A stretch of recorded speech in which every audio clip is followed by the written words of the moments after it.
কয়েকদিন বাদেই মুক্তি পেতে চলেছে অভিনেতা দেবের নতুন ছবি খাদান। নিজের ছবির প্রমোশনের জন্য সোমবার পুরো টিম নিয়ে নৈহাটির বড়মার মন্দিরে হাজির হলেন বাংলা চলচ্চিত্রের অভিনেতা দীপক অধিকারী ওরফে দেব।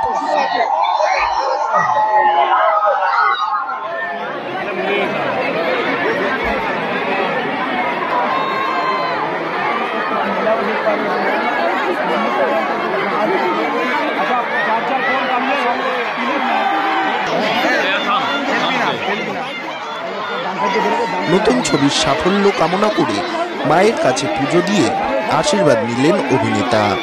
এদিন অভিনেতার নৈহাটি সফর নিয়ে চরম উন্মাদনা ছিল দেবের ভক্তদের মধ্যে।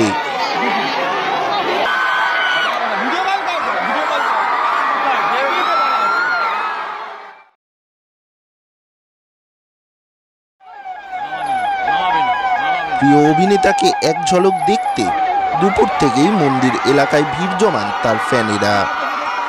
অভিনেতার কনভয় অরবিন্দ রোডে প্রবেশ করতেই চিৎকার করে নিজেদের দিকে দৃষ্টি আকর্ষণ করার চেষ্টা করেন তারই ফ্যানেরা। ভক্তদের নিরাশ করেননি অভিনেতা, গাড়ি থেকে নেমেই ভক্তদের উদ্দেশ্যে হাত নাড়িয়ে অভিবাদন জানান। এরপরে পুরো টিম নিয়ে মন্দিরে প্রবেশ করেন দেব অধিকারী। জনপ্রিয় অভিনেতার নিরাপত্তার কথা মাথায় রেখে বিশাল পুলিশ বাহিনী মোতায়েন করা হয়েছিল অরবিন্দ রোডে।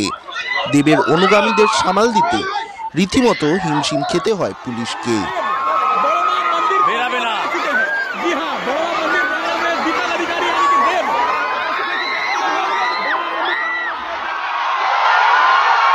ব্যুরো রিপোর্ট, কলমের দুনিয়া।